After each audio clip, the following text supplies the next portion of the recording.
Welcome back to another video on Owdham Vaults. I'm pleased you have joined us again. We're continuing our series of how it's named with episode number 6.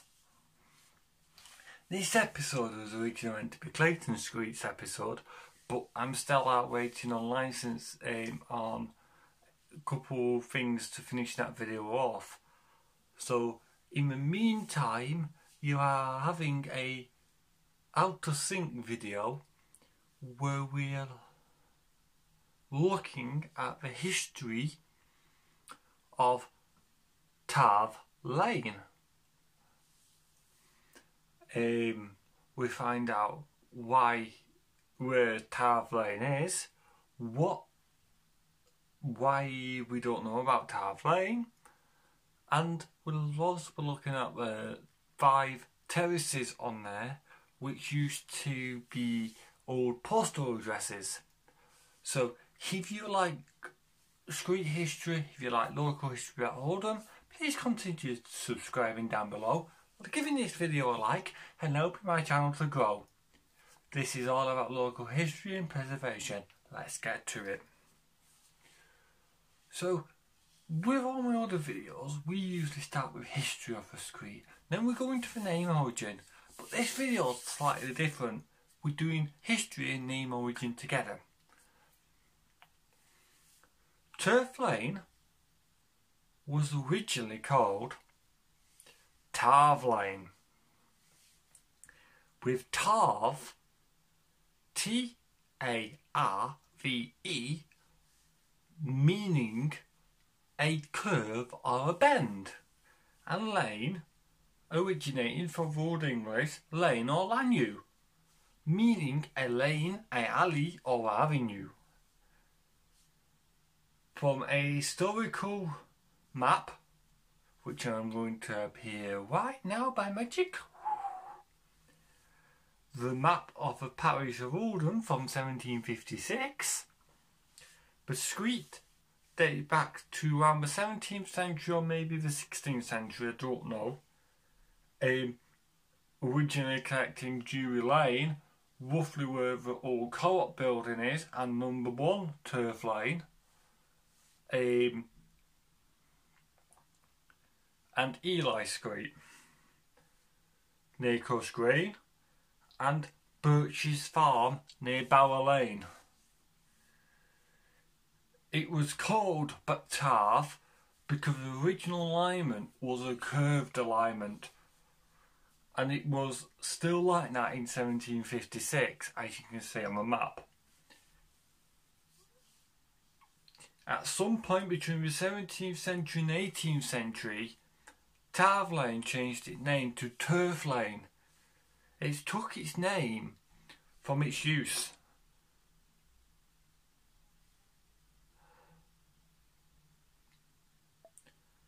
It was a lane used by the tenants to collect turf or peat for themselves or their manual overlords.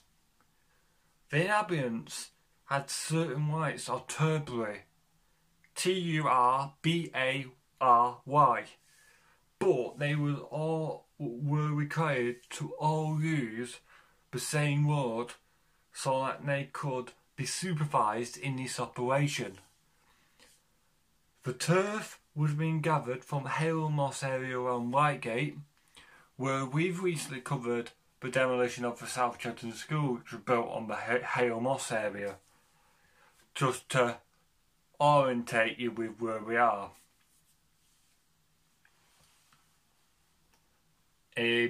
As this lane was the only rite of passage for the tenants to collect the turf or peat from the Hale Moss area, as Turf Lane originally ended at Bower Lane, now Hollingwood Avenue, before the road later was altered during the 18th and 19th century when Long Lane, formerly Tong Lane, T-O-N-G, we'll cover that in the next episode if I can get the content for that, was straightened and extended to Boule Lane,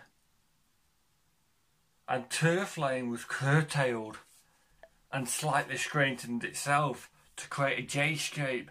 Because when you come down Turf Lane from Long Lane, it's a pretty much a straight road. Then you've got that little bit of a curve around the co-op building to come on to Crush Green Road. Between 1844 and 1863, and possibly until the 1890s, but Matt will confirm that, there was a farm on Turf Lane, right opposite the co-op building and Glebe Street, next door to Margaret's Terrace. And the Boule of Terraces, we'll cover this in a minute, just to orientate you, is built on the site of a Turf Lane farm. We don't know when that farm was decommissioned and what that farm produced or was used for back in the day, but it was known as Turf Lane Farm. Obviously taking its name from Turf Lane, which was adjacent. In August 1889, the foundation stones for a building that would become the Turf Lane Methodist Church was laid on a wet and windy day. Isn't it always wet and windy in Chadderton, or anywhere in Owdham, to be truthful?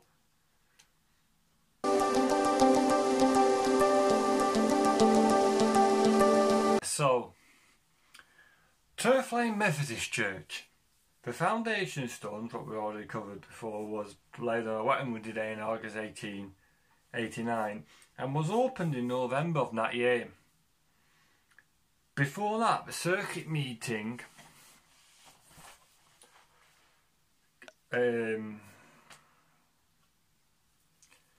of the Wensley Methodist Church gave the members at Failsworth Wesleyan Methodist Church permission to establish a society in the rapidly expanding area of Turf Lane and Crush Green on the 19th of November 1887.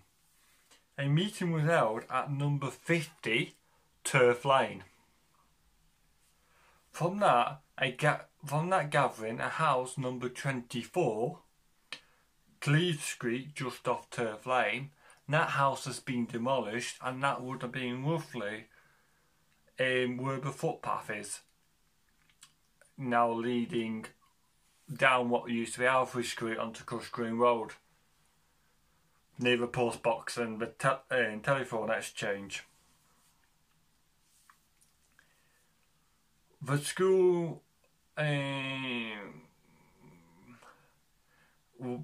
was number 24 Glebe Street was acquired for the use as a Sunday school. Them were the days when kids used to go to Sunday school. The Sunday school met at 10 AM and 2 PM with a church service at 6 PM. First meeting took place on the 27th of November 1887. Plans were already in hand to build a larger structure, and a plot of land were purchased on Turf Lane, to which the Wensley Circuit and Failsworth Church contributed to the cost. Like most societies, Turf Lane endeavoured to care for their immediate communities with both spiritual and social concerns. In order to meet the needs of the returning men and women who served in the armed forces in the First World War, land to the Wheel Church, which had been a bowling green, was converted into a tennis court and opened on 2nd of July 1927. Later, an institute was added, and Turf Lane continued to faithfully serve the community for 89 years. So let's go back to that point of the tennis court then. All the land, which we'll cover in other videos, so stay tuned, Shelley Road, Ruskin Avenue, Housley Avenue, Williams Crescent were all built on that former sports ground back in the day, before the houses were built. So we'll come back to that on the next couple following episodes. So, without any further ado,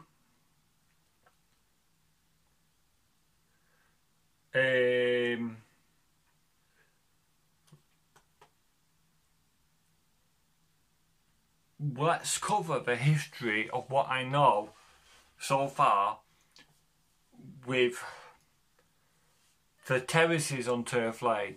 If you happen to walk down or live local to Turf Lane or in any of houses in Turf Lane, you happen to notice there's a variety of housing styles.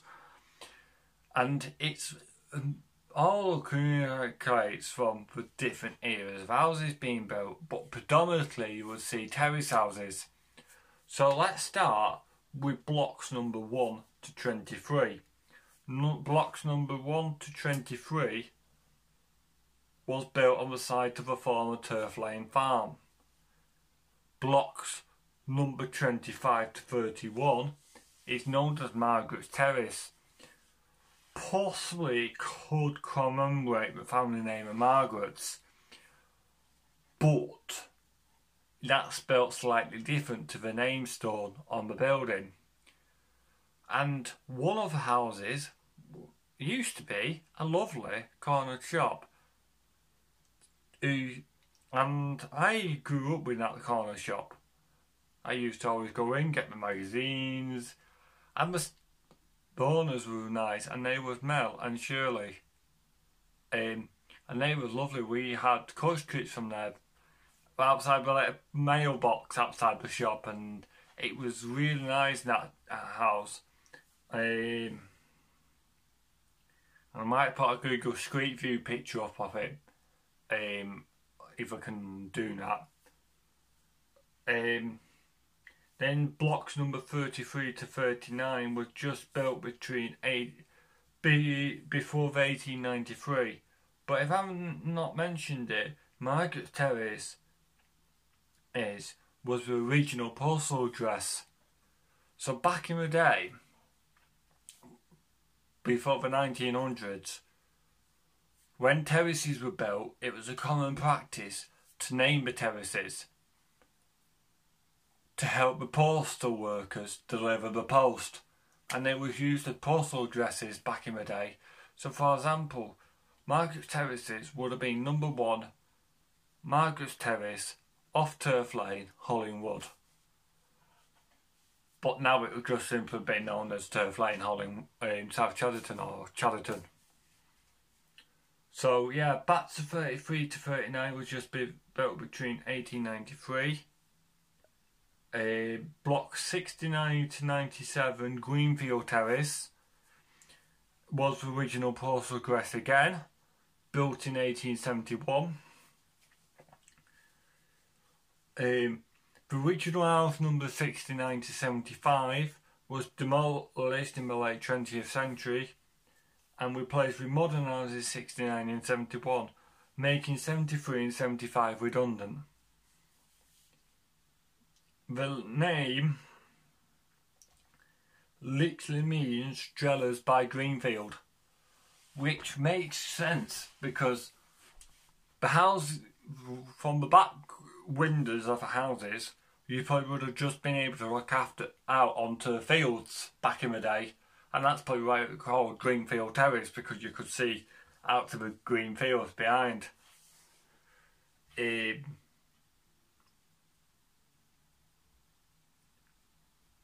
Blocks numbers 99 to 101 replaced a block of 4 terrace in the late 20th century. The block of 4 terrace houses would have been 99 to 105, making 105, 103 and 105 redundant. Blocks number 107 to 127, Boule Terrace, built in 1896, was built on the vacant land and mirrors a similar or the same design as the houses which were built on the former Turf Lane farm site. Blocks number 129 to 147 was built on vacant land and mirrors the same design again. Blocks number 144 to 130 was the Boule Terrace houses demolished in the late 20th century and replaced with modern housing numbered 130 to 140, making 142 and 144 redundant. And I might have a picture on my Facebook group, Owdham Vaults Groups, which I'll try and get onto here, of the original number 144. And I might also try and find a picture of number 144 as well, so you can see what it looks like.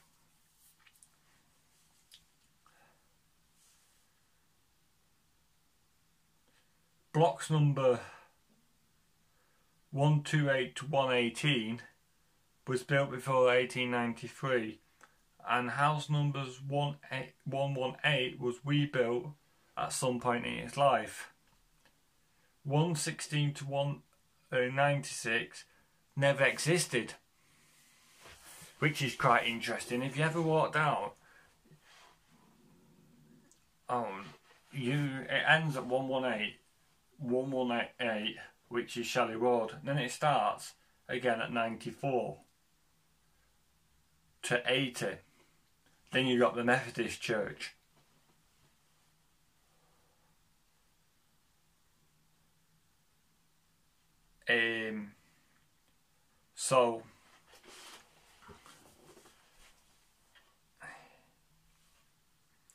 So if the Methodist Church were built, block 116 to 96 would have occupied the site of blocks number 94 to 80, as my thought of why that block number's missing. And block 94 to 80, what we're talking about, it's known as Honeysdale Terrace. Unfortunately, we don't know the names of that.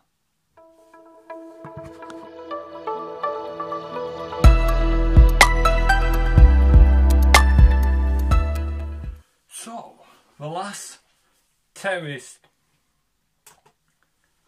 I'm going to talk about, which I haven't already pre-noted, which is bad of me, is Boule Terrace. Boule Terrace is a partly collapsed terrace opposite a lovely florist and tea rooms called Petal Blooms again. They always get a plug on this channel. Yeah, so Boule Terrace came up to roughly where Bromley Street is today, and it would have been a gap then, like a footpath through to the fields and whatever's behind Turf Lane. And some of the more modern houses have been built now. Then, if I've missed anything on here about the terraces, or if you want to know more about your houses, please feel free to contact Owdham Vaults on Facebook via private message, and I will see what I can do for you. So the last houses I want to talk about is number 4, 6 and 8. They was on the grassland next door to the Royal Co-op building, which is number 2, Turf Lane. So pretty much the street has had a variety of history over the years, and there's probably bits of history I've not already covered. So one thing I've not covered, but I would like to hear in the comment section below or on Facebook, is that what businesses and trades do you remember that have operated on Turf Lane throughout the years? I would like to know that, because obviously there would have been loads of shops down there at one point.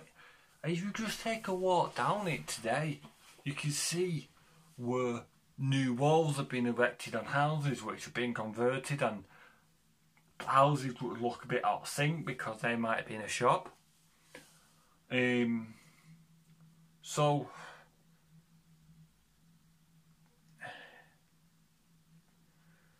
we know that there's been greengrocers, street shops, convenience stores and the Co-op building on there. But what was there? Well, do you know the names? Do you have any pictures you would like to share with Owdham Vaults? We would like to know. So that's been a very, very quick video on Turf Lane. If the magic of the powers of editing doodah has done a really good job, you'll see a lot of pictures from Google Street View of the terraces, and if I've made a mistake in the video, you might have seen me correct it with a title screen or something with the correction. And also, if I have found a more detailed summary of the name, I'll put that onto the video as well, so you can have a look at it. But that's been everything today, folks. And once again, if you really like this video and you want to see more from Owdham Vaults, just hit the subscribe button, the like button, and I'll keep making some videos. And in the coming months, I'll be diversifying this channel a bit more and introducing some more new series. So if this is sort of something you like to see, about history of Owdham Vaults and stuff like that, welcome on board. And thank you for watching. This has been Owdham Vaults. We'll see you in the next episode. Bye for now, folks.